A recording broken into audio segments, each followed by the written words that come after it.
Allah Bapa yang besar, ajaib dan mulia. Engkau adalah Tuhan, penguasa segala sesuatu yang ada. Engkau adalah penguasa hidup kami. Engkau adalah penguasa hidup semua manusia. Maka sudah selayaknya setiap makhluk yang hidup memuji Engkau. Dan sudah selayaknya setiap kami orang percaya meninggikan Engkau Allah yang besar. Kami bersyukur, berterima kasih kepadamu Tuhan. Karena kebesaran-Mu, karena kemuliaan-Mu, dan atas kedaulatan-Mu yang boleh menyertai, menjagai, memberkati hidup kami sepanjang minggu ini. Sehingga hidup kami tetap ada sebagaimana adanya hari ini. Dan kami bisa datang memuji Tuhan, menyembah Engkau, mendengarkan firman-Mu Tuhan. Biarlah kiranya Engkau berbicara kepada setiap kami.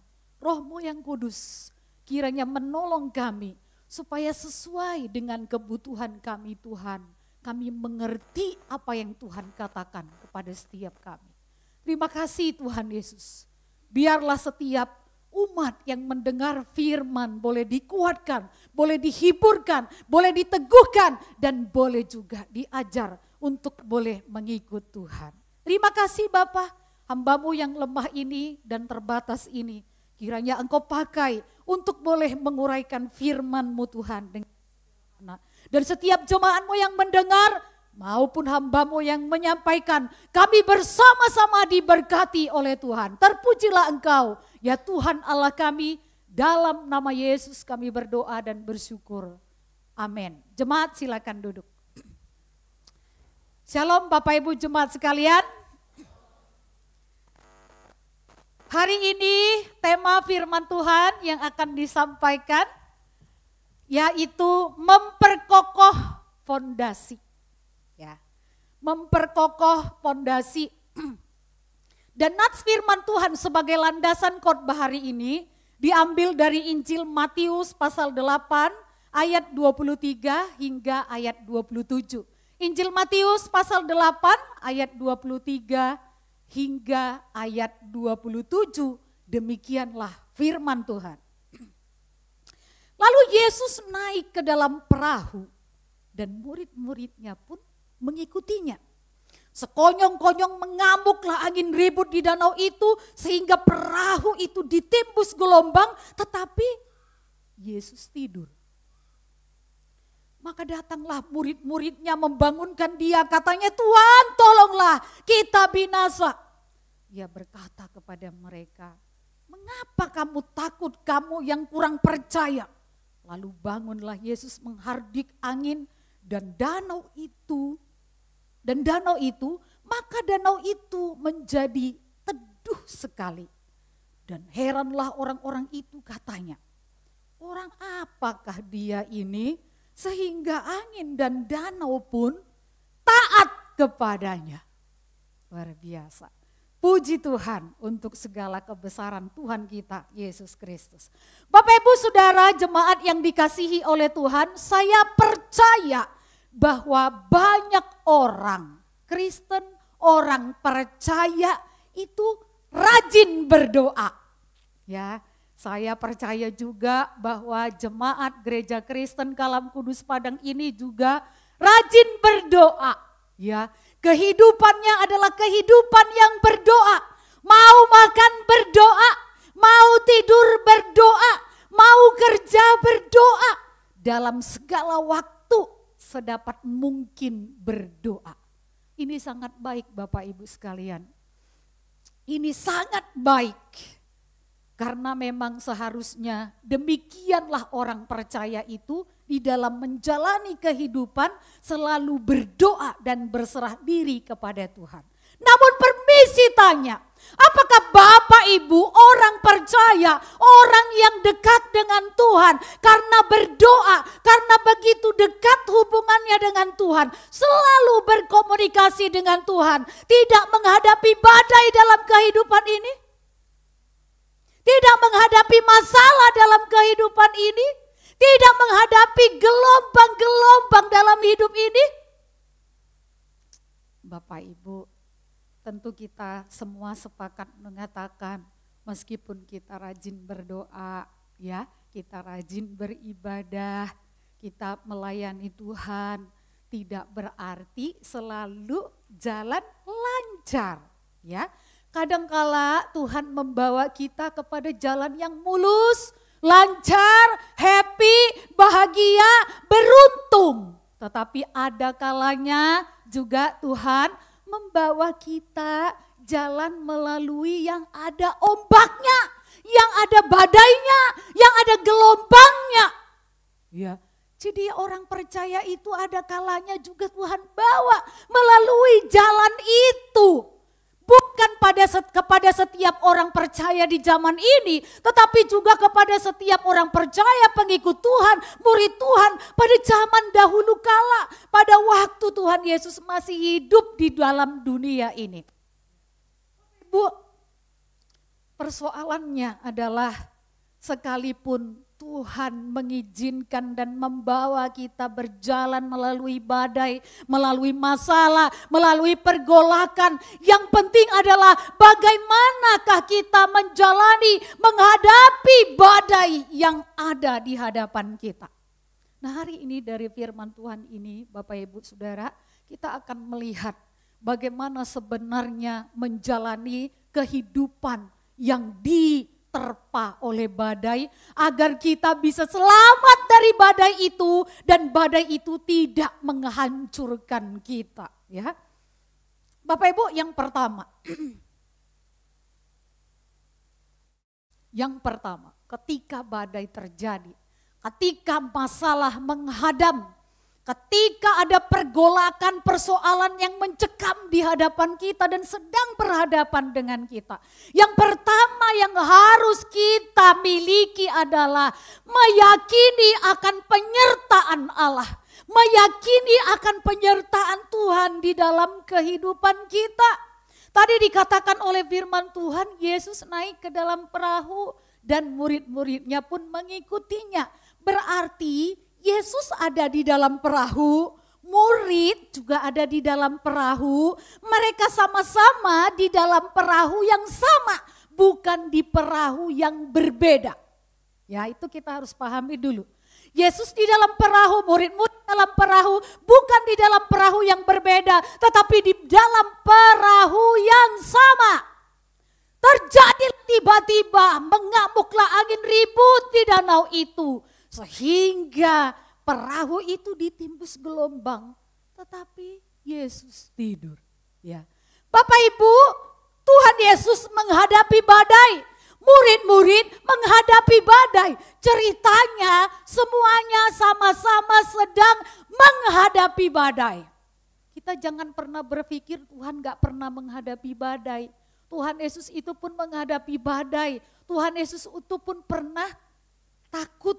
Dia katakan dia pernah gentar ketika dia menghadapi atau akan menerima cawan murka Allah. Ya, Yesus itu pernah takut, dia pernah gentar.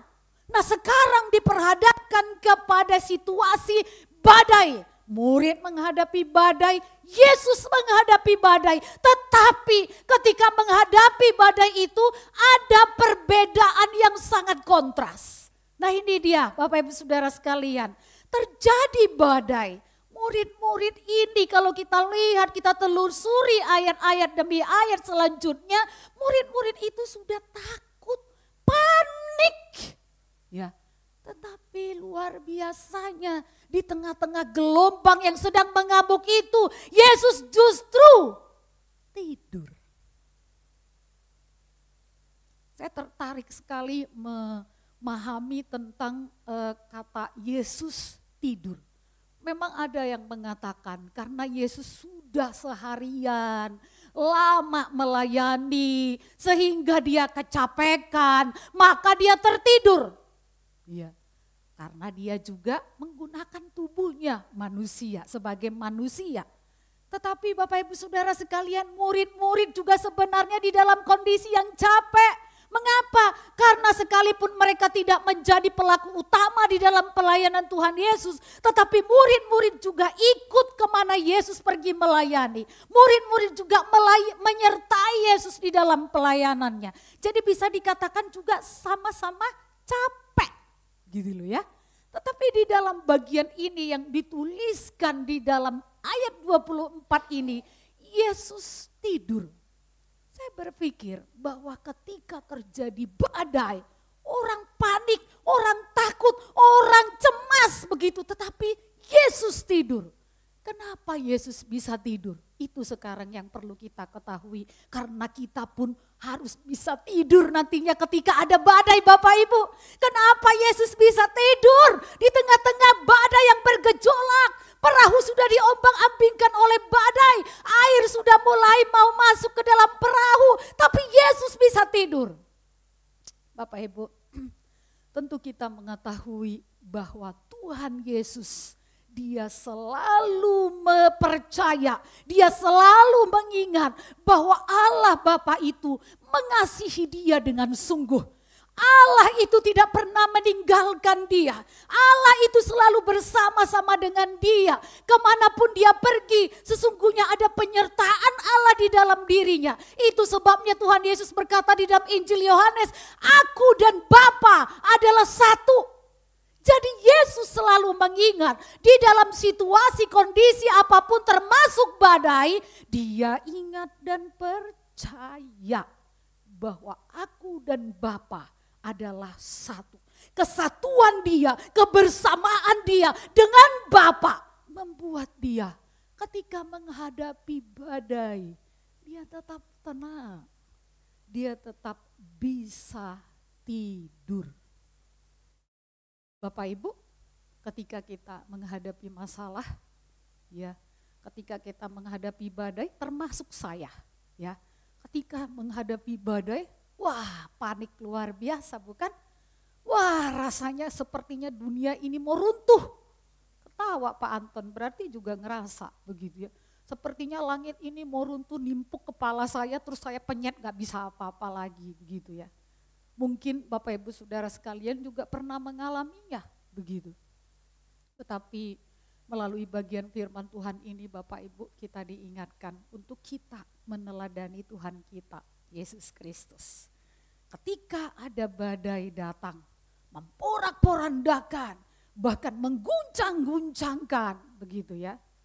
Ingat bahwa ketika kita percaya kepada Tuhan Yesus, ketika kita mengundang dia masuk sebagai Tuhan dan Juru Selamat di dalam hati kita, maka sejak itulah Tuhan Yesus itu, Allah itu, keberadaannya ada di dalam diri kita.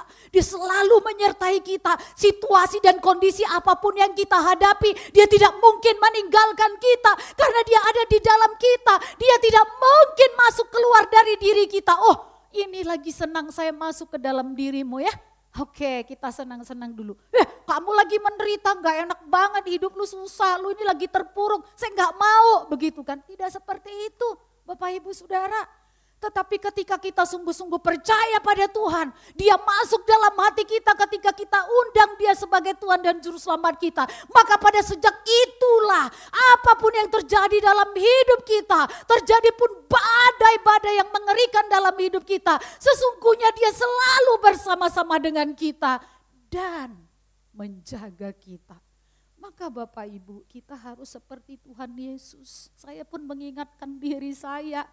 Karena saya juga pernah lupa begitu ya. Saya pun mengingatkan diri saya. Ingat ya, percaya bahwa Yesus besertamu. Yesus ada di dalam dirimu. Kalau Yesus besertamu, Yesus dalam dirimu, dia akan memimpinmu, dia akan menjagamu, dia akan menyertaimu. Dia gak mungkin membiarkanmu terpuruk sampai mampus. Tidak mungkin. Tetapi Tuhan akan mengangkat kita dan membawa kita kepada kehendaknya, kepada keselamatan dan kepada rencana-rencananya. Ya, Bapak Ibu Saudara, itu yang selalu harus kita yakinkan pada diri kita.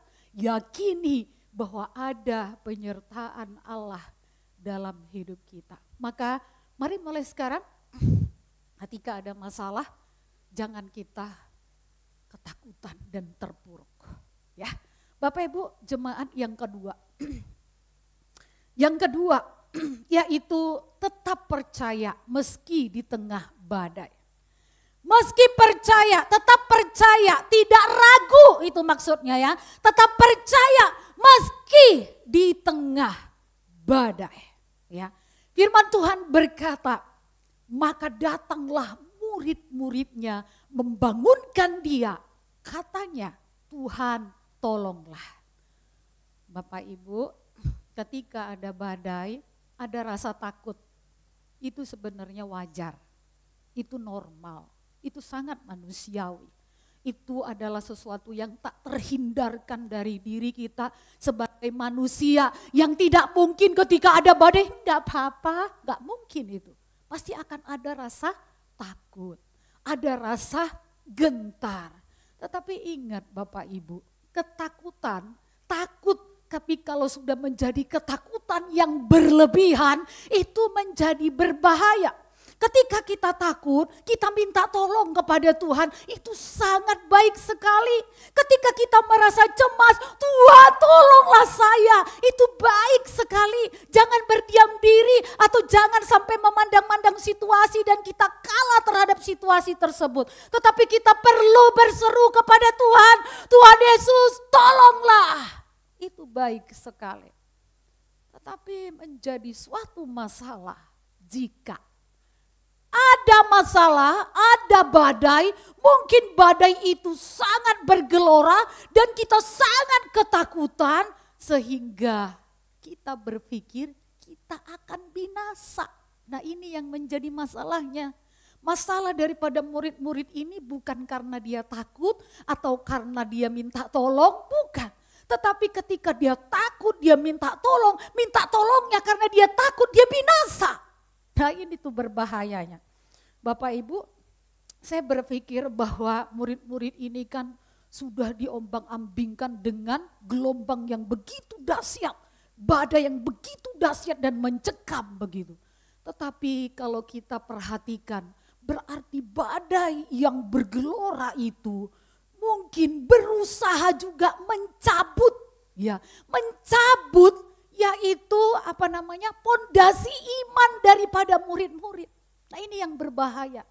Ya, jadi badai itu saking kencang, saking dahsyatnya berusaha juga akhirnya mengangkat, mau mencabut pondasi iman mereka. Nah ini yang berbahaya.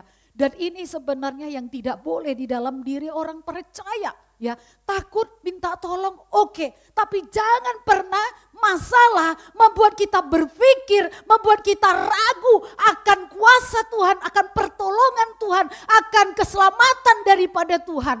Karena sekali kita diselamatkan, Allah itu memegang kita dan tidak akan ada satupun dan apapun yang bisa merebut kita, yang akan mencabut kita daripada tangan Allah supaya kita binasa. Itu selalu harus kita ingat. Masalah badai apapun tidak akan mengganggu keselamatan kita. Ya, jadi takut boleh saja, tetapi jangan sampai kita berpikir kita ragu akan kuasa Tuhan, kita ragu akan pertolongan Tuhan dan keselamatan daripada Tuhan. Jadi Bapak Ibu saudara sekalian, ketika mereka mengalami akan badai itu, mereka ketakutan dan mereka ragu akan Tuhan dan mereka juga menjadi kurang percaya kepada Tuhan, bahkan mereka berpikir mereka akan binasa. Nah bagi setiap kita Bapak Ibu, bisa saja kita menghadapi akan persoalan-persoalan kehidupan yang dahsyat. Bisa Bapak Ibu. Bisa dan kita tidak tahu kapan itu datangnya, karena itu katanya tadi sekonyong-konyong ya. Bisa juga terjadi dalam hidup kita tiba-tiba, tidak disangka-sangka. Orang yang kita kasihi akhirnya pergi, orang yang sesuatu yang berharga bagi kita akhirnya lenyap. Apa saja bisa terjadi ya. Tetapi ingat Bapak Ibu Saudara, jangan sampai semua itu, masalah-masalah itu ataupun badai itu akhirnya membuat kita ragu kepada Tuhan atau membuat kita menjadi tidak percaya kepada Tuhan. Bahkan berpikir inilah akhir dari segalanya dan saya akan binasa. Tidak Bapak Ibu. Tetapi setiap kita ketika ada badai itu kita akan tetap diingatkan bahwa ketika ada masalah saya tahu kepada siapa saya harus berseru, kepada siapa saya harus minta tolong. Sehingga setiap persoalan-persoalan dalam hidup kita akan menghantar kita, akan membawa kita kepada Tuhan. Sehingga iman kita bukannya tercabut, bukannya goyang, tetapi semakin kokoh, semakin kuat, semakin kita punya daya juang di dalam keimanan kita mengikut Tuhan. Ya, Bapak Ibu Saudara, setiap kali ada masalah, ingat bahwa kita punya Tuhan dan kita harus semakin percaya kepada Tuhan dan harus kita semakin menyerahkan diri kita kepada Tuhan supaya kita boleh mendapatkan akan kekuatan iman yang semakin teguh di dalam kehidupan kita. Bapak Ibu Saudara sekalian, yang ketiga yang perlu kita miliki jika kita menghadapi masalah atau badai. Andalkan kuasa Tuhan yang besar. Andalkan kuasa Tuhan yang ajaib.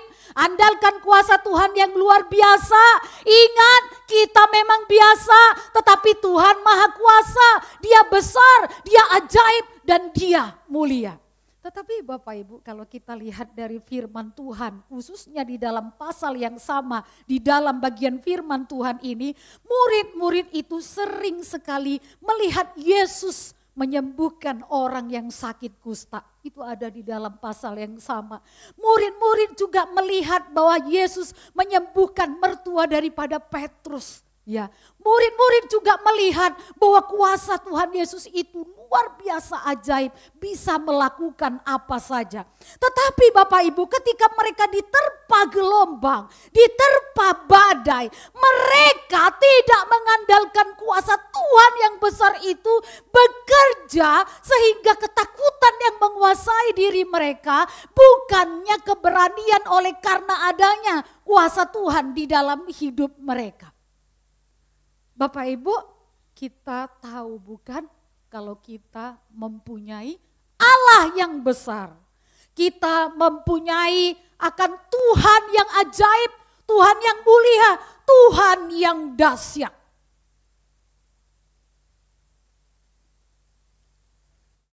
Seharusnya Bapak Ibu, kita jangan hanya melihat bahwa Tuhan itu besar, Tuhan itu dahsyat, kuasanya besar, Dia ajaib atas orang lain. Kita jangan hanya tahu berdasarkan kitab suci, berdasarkan khotbah, berdasarkan informasi bahwa Tuhan itu besar, ajaib dan kuasanya hebat dan besar. Jangan hanya tahu, jangan hanya sebagai informasi.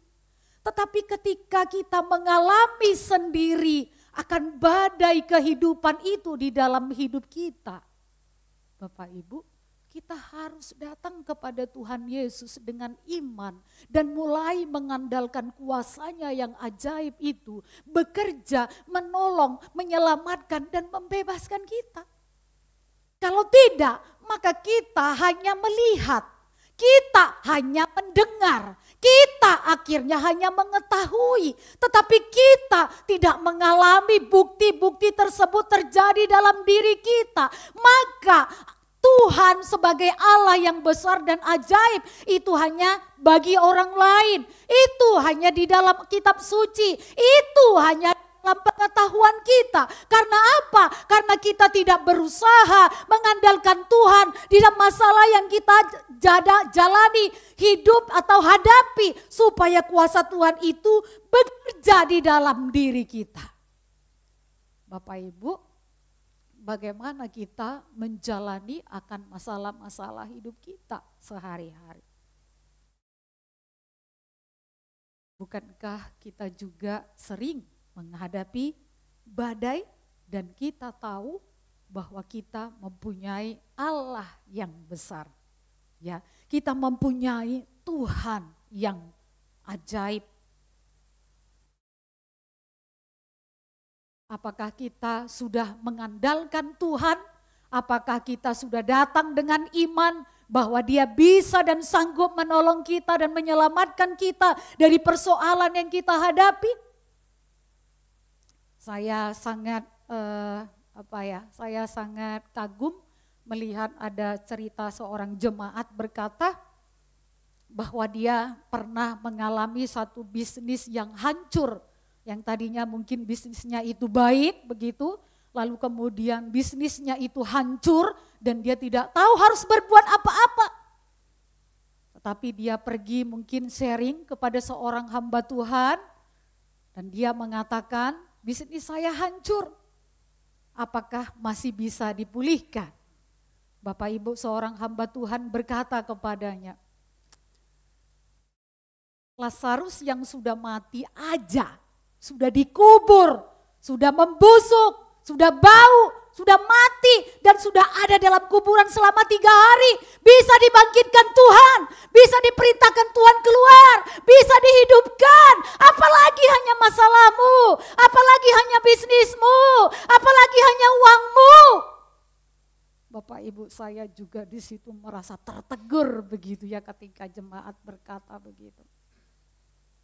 Lazarus aja 3 hari udah membusuk, bisa diperintahkan Tuhan Yesus keluar untuk hidup. Apalagi masalahmu, masalah bisnismu, masalah uangmu. Bapak Ibu, Tuhan kita itu besar. Tuhan kita itu luar biasa, ajaib. Ada juga orang yang berkata, Bapak Ibu, keluarga saya itu pernah di ujung tanduk. Saya dengan istri saya tidak ada kesepakatan. Kami sama-sama ego, kami sama-sama ingin sama-sama berpisah, sama-sama ingin bercerai, tidak ada lagi kecocokan. Tetapi ketika dia mendengarkan bahwa ada kuasa di dalam Tuhan, dia mencoba untuk datang kepada Tuhan. Bagaimana menghadapi masalah yang dialami oleh keluarganya. Entah mengapa seorang suami yang begitu keras kepala dan egonya tinggi bisa kemudian dilunakkan oleh Tuhan, diberikan kerendahan hati, kelembutan hati, kemudian mengajak istrinya supaya tidak berpisah, supaya tidak bercerai karena Tuhan tidak menghendaki perceraian. Bapak Ibu, Tuhan kita itu ajaib. Dia bisa bekerja dengan caranya tidak seperti yang kita pikirkan.